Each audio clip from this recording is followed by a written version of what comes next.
한 전도자가 열차 안에서 전도지를 나누어 주었습니다. 평소에 기독교를 증오하던 사람이 그 전도지를 받아서 박박 찢어가지고 창문 밖으로 던져버렸습니다. 그런데 어떤 사람이 자살을 하려고 기찻길에 철길에 나왔다가 그 찢어진 복음을 집어들었습니다. 그가 집어든 전도지에 나는 길이요 진리요 생명이다라는 말씀이 적혀 있었고, 그는 도대체 누가 길이며 누가 진리고 누가 생명이란 말인가? 내가 죽기 전에 그분이나 한번 만나보자 이렇게 생각을 하고 그는 잠시 죽기를 미뤄두고 교회에 찾아갔습니다. 그리고 하나님의 말씀을 듣고 길이요 진리요 생명이신 예수님을 만났습니다. 그리고 새로운 삶을 얻게 되었습니다. 하나님의 말씀은 살았고 운동력이 있어서 좌우에 날선 어떤 검보다도 예리하여 혼과 영과 및 관절과 골수를 찔러 쪼개기까지 하며 또 마음의 생각과 뜻을 판단한다고 말씀했습니다. 그 살아있는 말씀이 우리 가운데 임하시면 죽었던 우리 영이 살아나는 것이고 또 어두운 우리 영이 밝게 빛나는 것입니다. 할렐루야. 하나님의 말씀은 어둠의 세력 가운데 있는 영혼을 구원하고 죽은 영혼을 살리는 능력이 있습니다. 태초에 하나님이 천지를 창조하실 때도 말씀으로 천지를 창조하셨다고 그렇게 하시잖아요.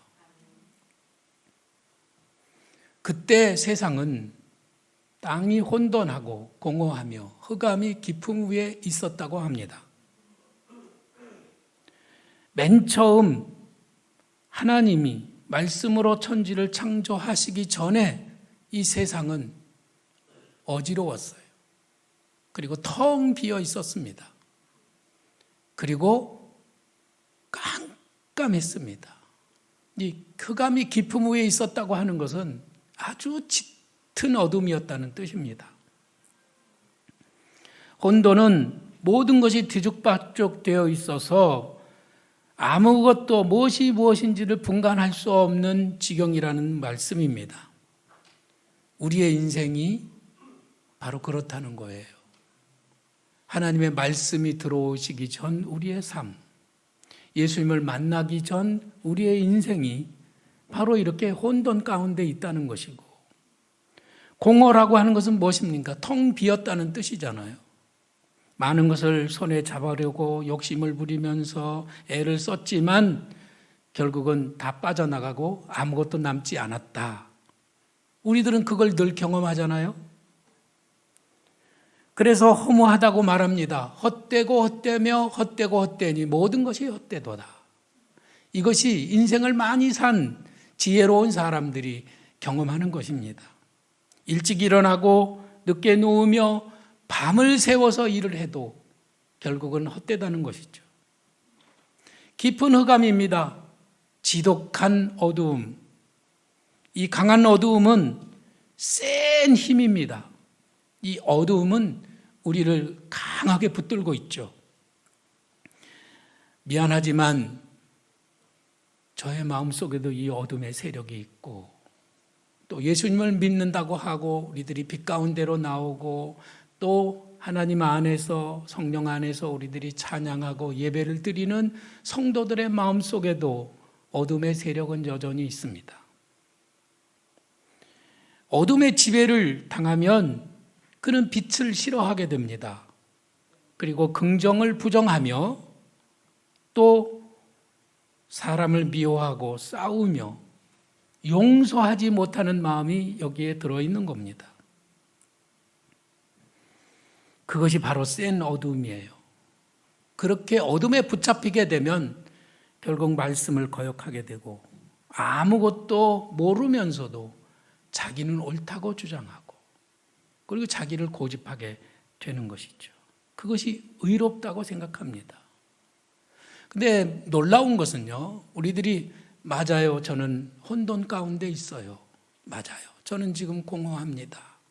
맞아요. 지금 저는 어두움 가운데 붙잡혀 있습니다. 이것을 인정하면 그때 우리는 소망이 있지만 내가 왜 꼿꼿하게 완낙한 마음을 가지고 있다면 그에게는 아직도 소망이 열리지 않는다는 것이죠. 이런 그 상황, 땅이 혼돈하고 공허하며 흑암이 깊음 위에 있는 상황을 오늘 새벽 말씀에서 뭐라고 그랬느냐 하면은 이래도 안 되고 저래도 안 되는 상황이라고 했습니다. 우리 힘으로는 도무지 어떻게 해볼 수 없는 그런 상황에 팍 갇혀 있을 때, 나는 도무지 어떻게 해볼 도리가 없어. 그걸 노래는 이렇게 한다고 그랬죠. 날이 저물어 갈 때, 빈손으로 걸을 때, 그때가 하나님의 때라고요. 그때 하나님이 일하시는 겁니다. 그때 하나님이 나타나시는 거예요. 우리는 이 어둠의 권세 아래 붙잡혀 살아가고 있음을 내가 겸손히 인정하고 주님 나를 불쌍히 여기사 나를 구원하시고 나를 새롭게 하옵소서. 그리고 주님께 맡겨드리는 겁니다. 근데 내가 이걸 꽉 잡고 나는 이걸 놓을 수가 없어요. 내 고집을 부리고 내 주장을 앞세우고 내가 뭐를 해보겠다고 하는 그 생각을 놓치지 않는 한 우리는 이 혼돈과 그리고 공허와 이 어둠의 세력에서 결코 빠져나올 수가 없다는 것입니다. 힘으로도 능력으로도 안 되고 오직 하나님의 영으로 되느니라. 이렇게 말씀하셨죠. 그 하나님의 영이 우리들 가운데 오늘 임하셔서 우리 모두를 새롭게 하는 은혜가 충만하기를 축원합니다. 네. 그래서 그 말씀이 뒤이어서 오늘 읽은 말씀에 나오시죠? 다 같이 읽어보실까요? 하나님의 영은 수면 위에 운행하시니라. 여기에 이제 혼돈과 공허와 흑암이 깊은 그곳에 지금 하나님의 영이 운행하신다는 것이죠. 하나님은 가만히 계시는 분이 아니세요. 하나님께서는 지금도 일하고 계시고 흑암이 깊음 위에 있고 땅이 혼돈하고 공허한 이때에 하나님께서는 지금 일하고 계십니다. 그리고 지금도 세계를 새롭게 창조해 나가고 계시는 겁니다. 이 말씀은 오늘도 성령께서 지금 우리 가운데서 일하고 계신다는 거예요. 어떤 사람은 성령의 감동을 받아서 은혜를 듬뿍 받는 사람이 있는가 하면 어떤 사람은 마음을 탁 닫아 걸고 여전히 성령의 역사하심을 거부하는 사람도 있습니다. 저는 여러분들이 마음의 문을 활짝 열고 말씀으로 역사하시는 성령의 은혜를 받아 누리는 복된 하나님의 사람들이 되기를 바랍니다. 아까 보신 그 동영상은 몇십 년 전, 몇백 년 전 있었던 일을 얘기하는 게 아니에요. 놀라운 일은 그 일은 2023년 2월 8일 미국 켄터키주의 에즈베리 대학교에서 일어난 일입니다. 그러니까 지금부터 한 달도 안 된 그 일이죠. 여러분들 기억하시겠어요? 지금 이 켄터키주 에즈베리 대학교에서 놀라운 일이 일어났는데 그 일로 인해서 지금 미국이 들썩들썩합니다.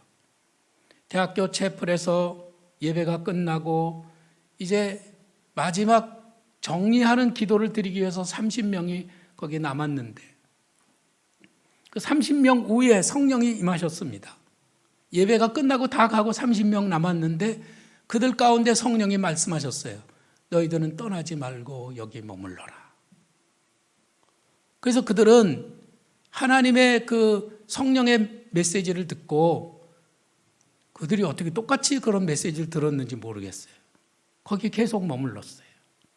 그리고 계속 기도하고 계속 찬양하는 가운데 그 상황이 인터넷으로 전 세계에 중계가 됐습니다. 그리고 그 상황을 인터넷으로 본 사람들이 그곳으로 모이기 시작을 했어요. 아까도 봤죠? 6시간 반 운전해가지고 찾아왔다고요. 그들은 채플로 들어가 예배에 참여하기 위해서 기다렸습니다. 이미 예배당 안에는 그 예배당이 꽉 차서 사람이 더 들어갈 틈이 없었어요. 다른 사람이 나오면 이제 들어가는데 그 기다리는 줄이 1.2km가 이어졌고 7시간 내지 8시간을 기다려야만 그 성 예배당 안으로 들어갈 수 있었답니다. 그런데 기다리는 사람들이 중간에 돌아간 사람이 한 사람도 없을 뿐만 아니라 기다리는 시간조차도 전혀 지루하지 않았다는 것이죠. 누구도 예배를 이끌지 않았지만 그 2주 동안 14일 동안 그 예배는 24시간 밤이고 낮이고 계속되었습니다. 성령께서 인도하시는 예배였어요. 그리고 지금은 일단 멈추고 에즈베리 부흥에 참여했던 젊은이들이 자기 고장으로 돌아가서 자기 고장에 있는 대학 채플에서 지금 부흥운동, 예배 운동이 계속 이어지고 있습니다. 성령의 불길은 계속 퍼져가고 있는 것이죠. 여기에 참여한 사람들이 공통적으로 경험하는 것은 그곳에 들어갔을 때 하나님의 임재를 느꼈다. 그 가운데서 그들은 죄를 깨닫게 되고 죄를 회개했다는 것이고 그 따뜻한 성령님의 임재 가운데에서 그들은 두려움이 사라지고 이 마음속에 미움과 분노가 녹아지고 그리고 새 마음이 얻어졌다고 하는 것이에요. 놀라운 일이죠. 저는 이런 부흥이 우리 교회에도 있기를 바랍니다. 사실은 이런 부흥은 이미 시작이 됐습니다. 사순절 특별 새벽기도회를 하는데 이렇게 놀라운 하나님의 임재와 은혜가 임하시고 이미 그 은혜를 경험하고 있는 분들이 있습니다. 수면 위에 운행하시는 하나님의 영에 대해서는 우리들이 영어 히브리어 원어를 보면은 뭐라고 되어 있느냐면요, 라프라고 하는 단어를 썼는데 이 단어의 원래의 뜻은 암탉이 결안을 품는 것 같은 그런 의미입니다. 암탉이 결안을 품는다는 뜻이에요. 여러분, 암탉이 결안을 품는데 우리가 그 결안이라고 생각을 해보세요. 그럼 암탉이 결안을 품는데 우리가 그 속에 들어가 있습니다. 그럼 어떤 느낌일까요? 따뜻한 느낌, 편안한 느낌, 그렇죠? 그것을 결코 떠나고 싶은 마음이 없는 그런 안전한 마음이 그 속에 드는 겁니다. 그래서 그들은 그곳에서 쉼과 평안과 회복을 경험하고 그들의 삶은 그곳에 머물러 있었기 때문에 변화되었습니다. 예수님께서도 이런 말씀하신 적이 있어요. 암탉이 새끼를 날개 아래 모음같이 내가 너희 자녀를 모으려 한 일이 몇 번이냐. 그러나 너희가 원하지 아니하였도다. 예수님이 하신 말씀대로 하나님께서는 우리들을 자기 품에 품어주시려고 계속 애를 썼다고 하는 거예요. 근데 우리가 그 품에 들어가기를 꺼렸습니다. 싫어했어요. 거부했어요. 반항했어요. 그렇기 때문에 우리들은 고침을 받지 못했고 그렇기 때문에 우리들은 여전히 죄악 가운데서 혼돈과 공허와 흑암의 권세에 묶여서 인생을 불행하게 살아가고 있다는 것입니다. 이 사순절에 여우의 공격을 받고 위태로운 병아리와 같은 우리들을 주님이 지금도 품어주시기를 원하십니다. 그 품에 들어오시기를 부탁합니다. 바랍니다. 권고합니다. 그러면 그 주님의 품 안에서 저들이 누리는 평안 우리도 누릴 수 있고 저들이 얻은 그 기쁨 우리도 얻을 수 있고 저들이 경험한 그 회복을 우리도 경험할 수 있다는 말씀이에요.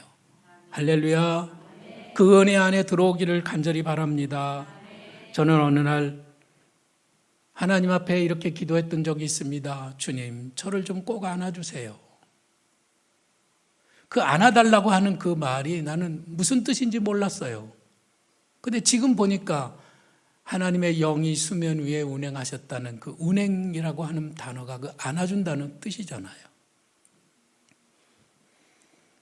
그래서 어느 목사님들을 만나고 기도회를 하게 됐는데 인도자가 뭐라 그랬냐면 여러분 서로 옆에 있는 목사님들을 안아주세요 그러는 거예요. 그런데 그 옆에 있는 목사님이 저를 이렇게 안아주는데 살짝 이렇게 안아주는 게 아니라 그냥 두 팔로 그냥 꽉 끌어안아가지고 숨이 막힐 정도로 꽉 끌어안아주는 거예요. 하나님이 저의 기도를 들어주신 것이죠. 그래, 네가 안아달라고 했으니까 널 한번 안아주겠다. 여러분 사순절 특별 새벽기도에 오셔서 하나님의 그 안아주시는 은혜에 들어가시기를 바랍니다. 그 은혜는 오늘도 계속되고 있습니다. 그 은혜는 앞으로도 계속될 거예요. 하나님께서 그 혼돈과 공허와 흑암이 가득한 세상을 향해서 말씀하셨지요. 빛이 있으라. 할렐루야. 네.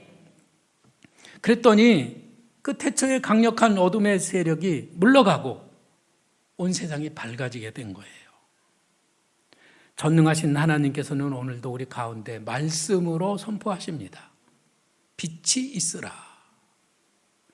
악한 영은 떠날지어다. 모든 질병은 떠나고 사랑하는 성도들에게 평강이 임할지어다. 그분은 지금도 우리에게 말씀으로 임하시고 말씀으로 우리를 치유하시고 말씀으로 우리를 인도하십니다. 이 어둠을 이기는 강한 빛은 바로 말씀의 역사인 것이에요. 하나님이 말씀하신 모든 것이 다 이루어졌습니다. 뒤죽박죽하던 것들은 질서 있게 정돈이 되는 거예요. 땅 위의 물과 땅 아래의 물들이 질서 있게 회복이 됐습니다. 그리고 어둠과 빛이 나눠지고 질서 있게 정돈이 됐던 거예요. 땅이 가지런히 정돈되고 구별됐습니다. 공허하던 세상, 텅 빈 세상에 아름다운 나무와 꽃들과 동물들이 가득하게 되었습니다. 어둠은 물러가고 빛으로 가득했습니다. 천지를 창조하신 하나님의 말씀이 그냥 그때로 끝나는 것이 아니라 그 말씀은 오늘날 지금 우리에게도 가까이 임하여 계십니다. 2000년 전에 하나님께서는 말씀이 육신이 되어 세상에 오시기까지 우리를 사랑해 주셨어요. 말씀이 육신이 되어 오신 분이 바로 예수님이시죠. 그 예수님이 우리에게 오셔서 말씀이신 예수님은 오늘도 우리에게 말씀하시고 우리를 치료하시고 우리를 회복해 주시는 겁니다. 할렐루야. 예수님은 사역하실 때 늘 말씀으로 하셨어요.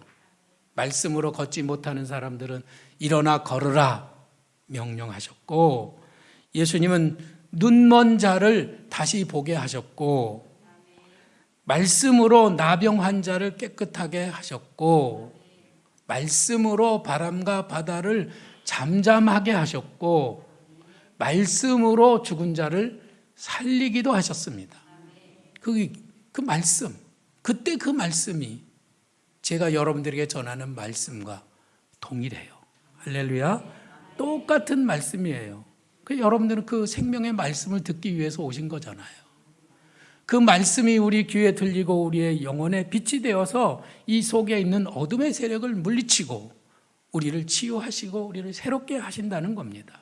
할렐루야. 예수님이 그때 전했던 말씀만 말씀이고 내가 그 받아서 전한 말씀은 말씀이 아니다, 그렇게 말할 수가 없잖아요.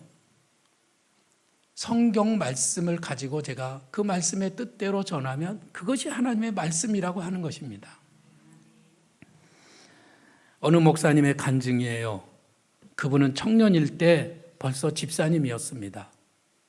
여러분, 청년일 때 집사님이면은 믿음이 어느 정도겠어요?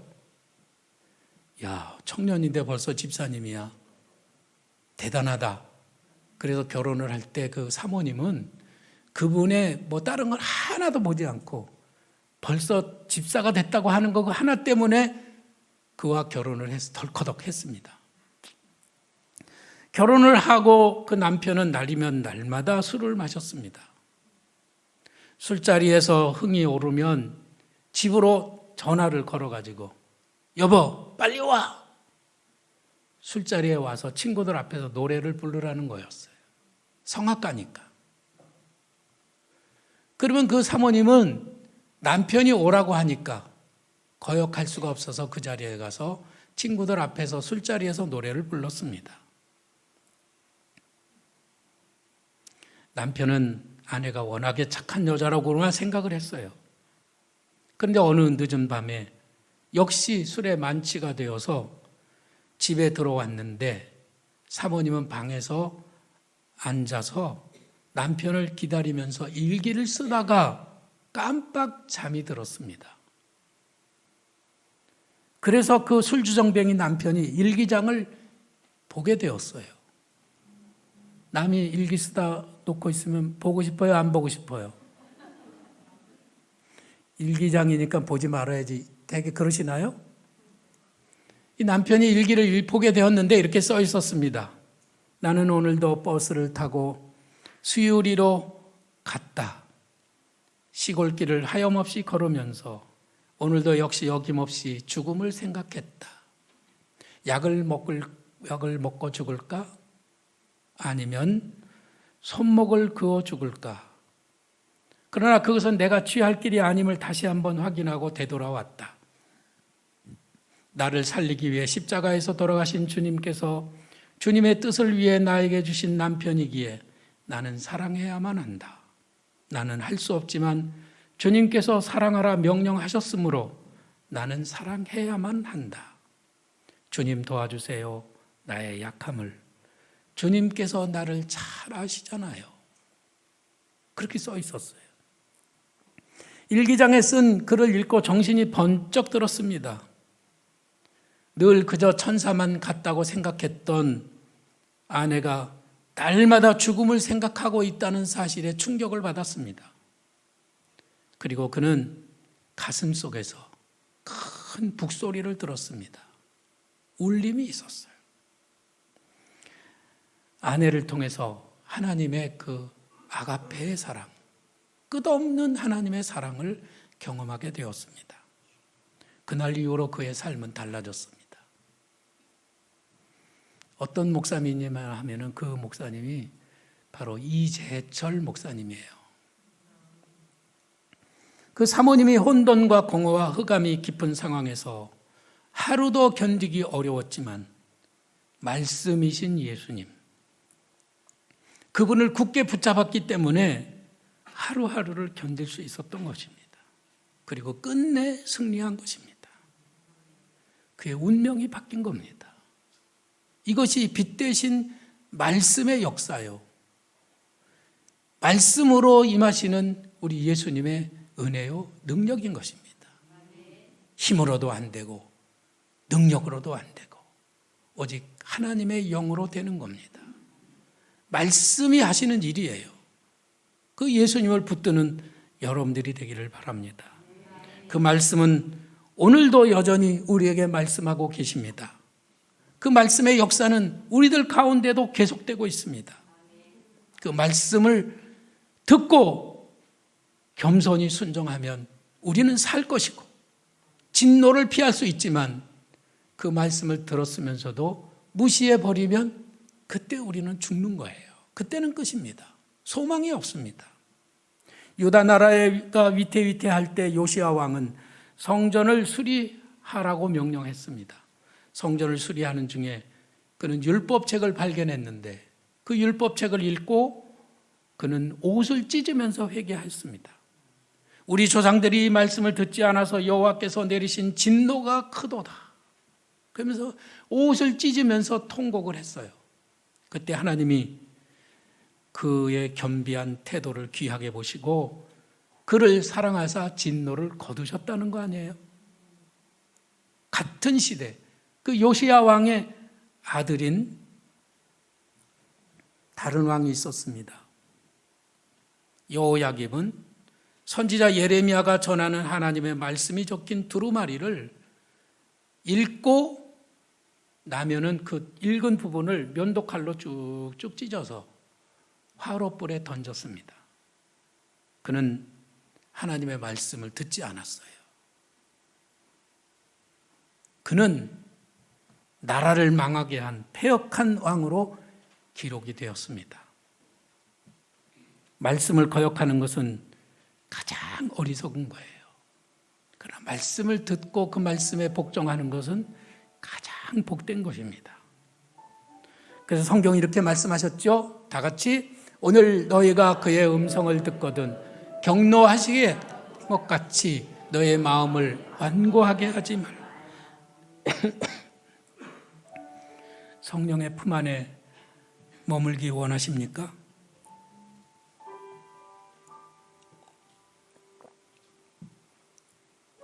여러분 안에 하나님의 말씀이 있습니까?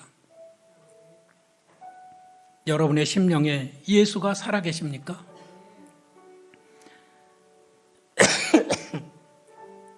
성경을 읽고 하나님의 말씀 안에 살고자 하는 이들은 성경을 읽을 때 내일 나오는 신문을 읽는 것과 같습니다. 그 사람은 혼돈과 공허와 절대 어둠 속에서도 빛 가운데 걸어갈 수가 있습니다. 그는 날마다 승리할 수가 있습니다. 하나님의 말씀의 빛이 여러분들의 가정과 일터에 충만하기를 축원합니다. 우리 함께 찬양하실까요?